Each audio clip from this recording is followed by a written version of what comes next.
Despite not having played a hero shooter in years, and frankly not having good aim, I managed to reach Platinum in Marvel Rivals in just a couple of days, which at the time of me recording this puts me in the top 0.4% of the entire player base. So in this video I'm going to be showing you the 5 characters that I believe are going to help you win games and climb through the rankings very easily. So whether you want to reach gold to get the special Moon Knight skin, or you just want to reach a high rank to prove yourself that you are better than others, then this is the video for you. I will be sure to include characters from all 3 archetypes as well as a few honorable mentions, as well as show you not only what their kits do, but how you should be playing them to have the most success with these characters. So with that being said, hello everyone, my name is Dark Hero and let's get started. Now the first character that I want to recommend you to pick up and play has got to be the most underrated character in the entire game, as I only started to see him being played once I got to high gold or even low platinum, and that is Namor. I think that's how you say it. He is an incredibly simple character to pick up and use, and you can easily get a ton of value out of him with very little effort.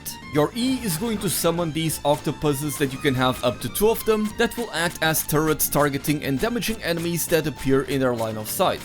And as you can see, their damage output is actually pretty good. And even against moving targets in the far distance, they can be incredibly accurate, so against the more agile characters like Spider-Man, Black Panther and such, having the ability to track and hit them consistently is going to be very valuable, as by the time that those characters dive your backline, they're going to be low health, which means that you'll be able to finish them off very easily. Now if that doesn't seem like a lot of damage that these turrets are doing, you can actually use your right click against an enemy and you will empower the octopus, allowing them to deal more damage with a faster rate of fire. And when taking a look at the health, as you can see, I nearly killed Groot with just these 2 turrets by empowering them once. So again, the way to empower the turrets is by either right clicking an enemy or by landing a headshot on any enemy. That also works.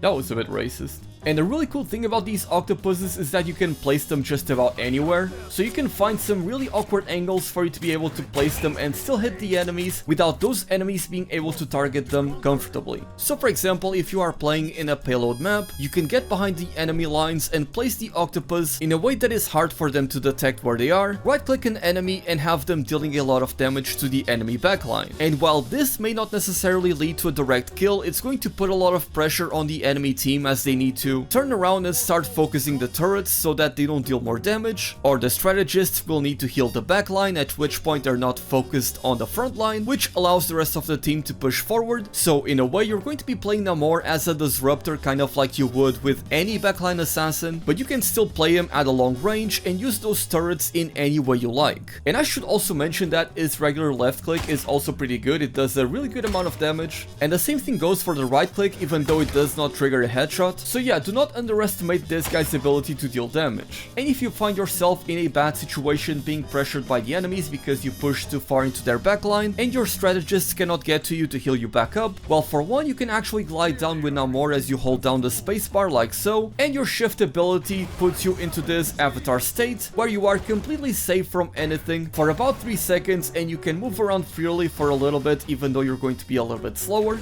But this of course allows you to put pressure in the backline and safely return to your teammates, and by the time you get out of the bubble, you'll be able to place 2 more turrets again. And on that note, you can actually get 1 extra octopus charge on a different hotkey by having the Luna Snow team up. And with Luna Snow being such a powerful strategist, you are likely going to have plenty of games where she's going to be on your team, meaning that you can take advantage of that extra octopus more often. Now you can still only have 2 octopus active at the same time, but this extra one just makes it easier for you to maintain the uptime on all of the little guys. And lastly, we have Namor's ultimate. When you press it, you're going to get this huge circle that allows you to spawn a monstro, this huge whale that is going to fall on the enemies and deal big damage, like so.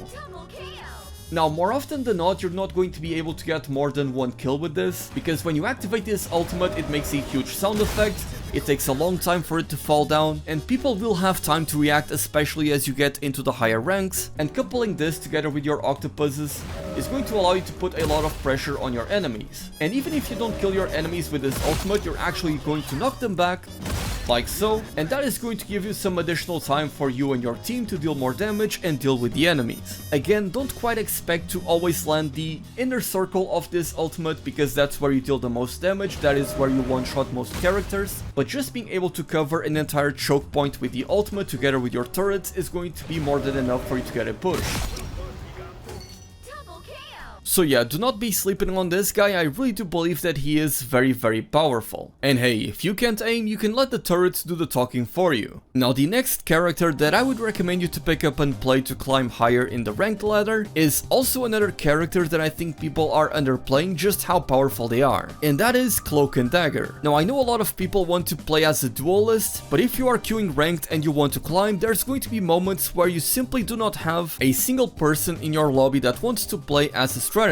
And so even if you want to main the roles of a Vanguard or a duelist, there's going to come a time where you need to pick up the strategist. And that's where Cloak and Dagger comes in as a very powerful character that can provide a lot of utility in the form of damage, a lot of healing and disruption. Now Cloak and Dagger is all about swapping the two different forms, as you are essentially playing two different characters. You have Dagger that is all about support and utility, and you have Cloak that is all about dealing damage and disrupting the enemy. And the way that you swap between these two forms is by pressing shift or by scrolling on your mouse wheel. And as you can see, there is no cooldown to this, so you can do this as often as you like, so you're not going to be caught off guard as often. So let's start with Cloak. His left click is very simply a beam that you fire at the enemies to deal damage like this, and the range is actually surprising, as you can see right here. And not only that, but you don't necessarily need to be landing the hits on the enemies. As you can see, I'm not really aiming at the enemy and it's still damaging them. So it is a very forgiving attack that allows you to deal damage to the enemies consistently.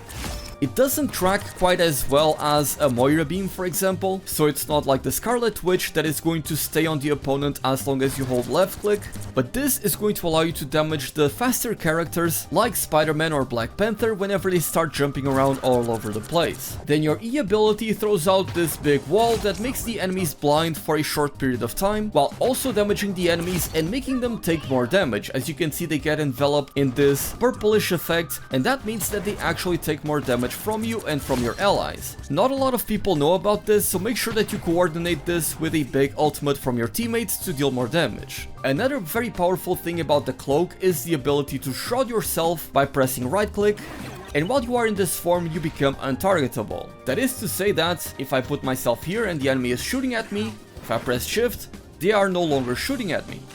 However, as you can see, they also don't shoot my ally behind me.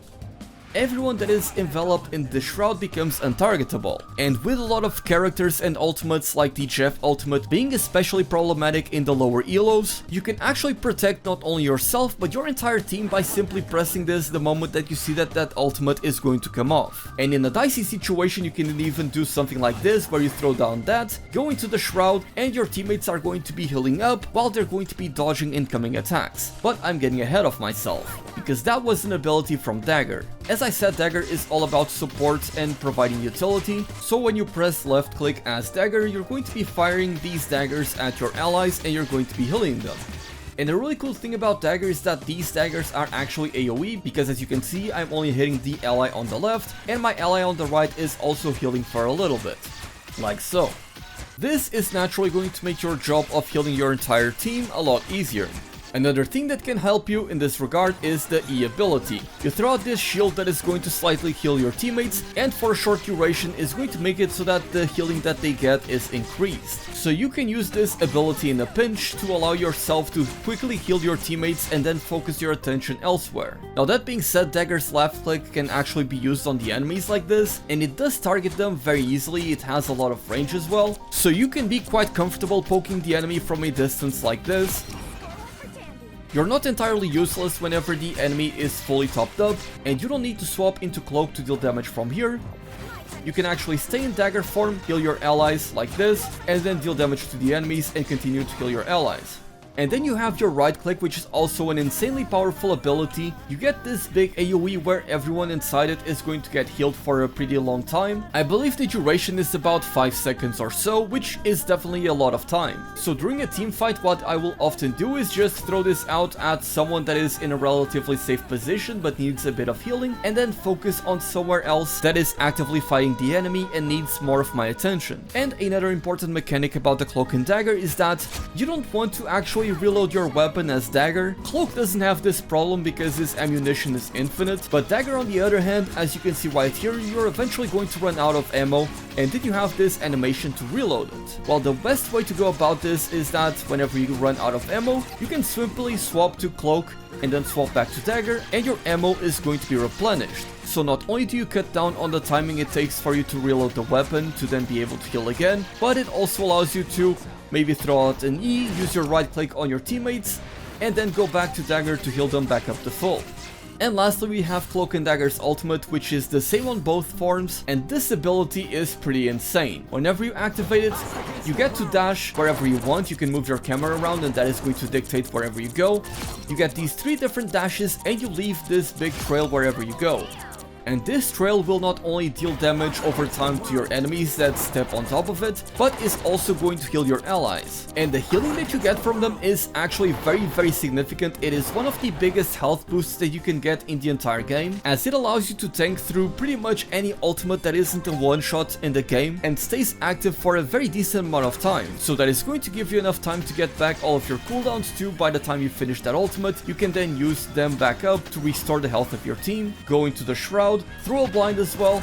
A lot of people misuse this ultimate and simply use it for area denial and damage over time, but it truly is one of the best healing sources in the entire game. You just need to make sure that you position it well so that you can actually affect all of your allies, and they're pretty much never going to die as long as they are on top of it and don't get hit by a one-shot. Again, this all sounds pretty complicated, but once you get down to it, it's very simple, and Cloak and Dagger is a very complete strategist that can not only deal damage, but you can also disrupt the enemy backline by throwing in a blind at the Hawkeye, for example, using your Shroud to protect your team from a powerful ultimate, or to just peel yourself from an incoming Iron Fist that is trying to run you down, and then kill him by holding left click on his forehead. And I should also mention that your Shroud acts as a cleanse, which provides you with even more support and utility. And hey, I honestly think that this character is also very fun, so you should definitely try it. Now the next character that I'm going to recommend for you is going to be a Vanguard, aka a tank. Now the current meta of Marvel Rivals consists of usually people playing with a single tank, 3 duelists and 2 supports, although sometimes you do occasionally get 2 tanks on a team. Now if you want a flex Vanguard that you pick and select whenever there is a good opportunity that is going to allow you to get a lot of value out of him, then my pick is going to be Thor. Now the reason why I mentioned Thor is that despite him being a very simple character that doesn't really offer much in the way that a traditional tank would, like Doctor Strange, Magneto or even Hulk, what Thor offers is pretty much damage and a lot of sustain, as pretty much all of his abilities grant him additional bonus health. Well, on top of that, one of the most powerful characters in the entire game currently is Hela. I would argue that she is pretty much the number 2 best character in the entire game, provided that the Hela player has good aim, as the damage that she can dish out is absolutely insane, and her ultimate is also pretty busted. Now a cool thing is that you can actually pair up Hela with Thor, and when you do this, on one hand, Hela is going to get 20% additional damage, which is absolutely absurd considering that she is already one of the strongest characters in the entire game. But the benefit that Thor gets out of this is also pretty insane, as whenever Hela defeats an enemy, you're going to gain additional bonus health, and that is going to stack with all of the additional bonus health that you're going to get from spamming your abilities. So that would be your right click to throw out the hammer and to bounce around enemies, your shift ability, which is a homing dash that also knocks back enemies like this and can knock them into walls as well, a really great ability to get the backline out of position but also to engage on the enemy tanks and get them off your backline. Your F is also great to allow you to deal damage from a distance for 3 seconds and get a lot of charge for your ultimate, and your E is just a nice ability where you put this down and if there are enemies nearby you're going to get additional health. And then your ultimate is this big AoE where you slam down and deal big damage. Again, Thor is a very straightforward and simple character. You go in, you deal damage, and as you do it, you're going to get additional health. But because there is this disgustingly powerful pairing with Hela, and because a lot of players really don't want to play tank in the game, you should learn to pick up Thor so that when there is a competent Hela player on your team, you can select Thor and have pretty much an easy win. Because that is how broken I believe this synergy is. Now going back to the duelists, the next character that I would recommend is going to be the Moon Knight. Now this guy is pretty squishy, being a 250 HP character that has no way to increase his max HP, so you have to be very careful about how you play him. Thankfully, he is actually pretty easy to play and has very decent mobility, far better than a lot of people seem to think. So the way that Moon Knight works is that by pressing the left click, you throw out these chakrams that deal damage to an enemy, and if you are hitting an isolated target, they're not going to deal a lot of damage, like this. It's really not a powerful tool. However, if there is an enemy nearby, these chakrams are going to bounce between the enemies and they're going to ricochet and deal a lot more damage.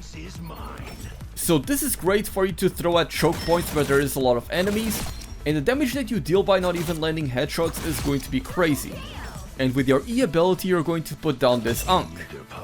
This thing right here is your best friend as Moon Knight, because whenever you left click it and throw your chakrams at it, as you can see right here, that is going to fire them towards the nearby enemies like this. And it's going to make your job of hitting your enemies a lot easier. Additionally, if you cast this ability near the enemies, it's actually going to group them, making your job of dealing damage to them even easier. Now, you can have up to 2 different Ankhs available at the same time, though you should be noted that you only have a single charge of this with an 11-second cooldown, so you need to be wary of this so that the enemies don't destroy it, or you don't put it in a bad place and you won't have it for a long time. Then you've also got your right click, which is good for dealing extra damage, and the rest of your kit is all about repositioning, with your F being a grappling hook that lets you grapple onto places to dodge out of the way incoming attacks, getting yourself into a higher ground to be able to position your Ankh better like this, to maybe target an enemy that is far right, and you can even aim the grappling hook directly into the ground to be able to jump high into the air to maybe dodge an incoming melee character that is coming to you.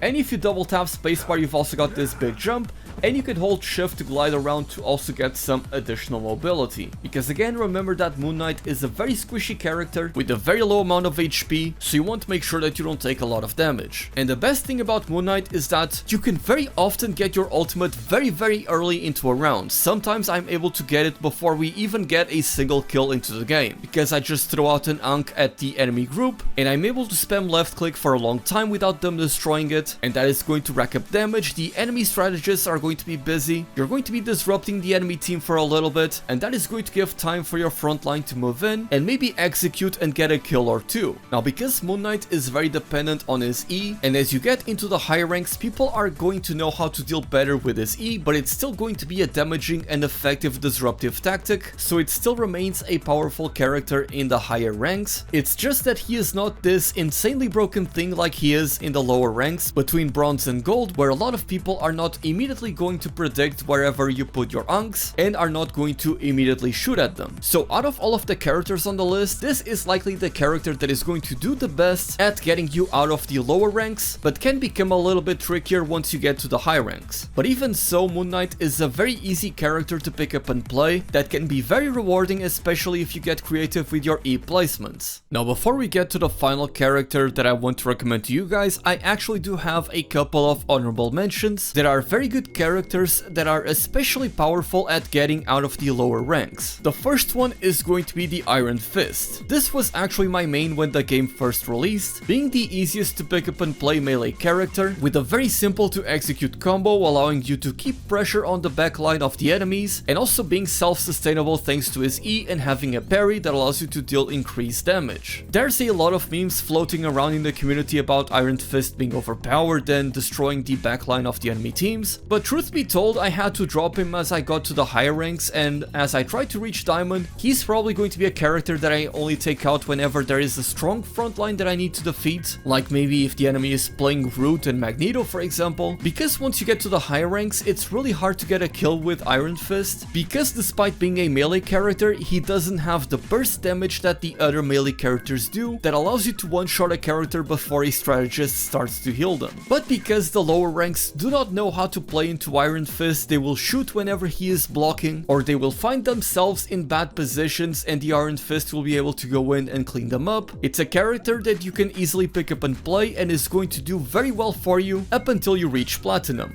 And the second honorable mention would be the Punisher. He's a bit of a basic character, but that is kind of what makes him so effective and powerful. For starters, he has 275 HP, which is a little bit better than most duelists. He also deals a lot of damage from a distance with his assault rifle and can deal a lot of damage at close distance with the shotgun. And then of course you have the turret, so if you can find a good spot in a match where you can set up, you can easily find yourself getting 2, 3 or even more kills by just sitting in the turret, and that can sometimes be the game-winning play. There's also a lot of times where there is a stalemate when it comes to pushing or getting out of the base because the enemy team is defending so well. In those scenarios, just swap to the Punisher, get on the turret, and with a huge amount of DPS that can even shred through tanks, you'll be able to put a lot of pressure on the enemies and you'll likely get a kill or two and be able to initiate the push, and your team is going to thank you for it. And again, he is a character that is very easy to pick up and play and is going to shut down a lot of annoying characters. So he very much deserves a honorable mention in this video. And the final character that I want to showcase in this video that I would advise you to pick up, and that I also believe to be the very best character in the entire game, is Mantis. But you might say that you don't want to play a strategist. Well, thankfully for you, Mantis is essentially a DPS character on crack. She has very high damage, being comparable to a second Hela, with also very fast movement speed and a relatively small hitbox, making it especially hard for non-hit scan characters to damage her. Now, another amazing thing about Mantis is the shift ability, where you throw this sleeping grenade where the enemy is now asleep, and for about 3 seconds this character becomes inactive until someone finally hits them,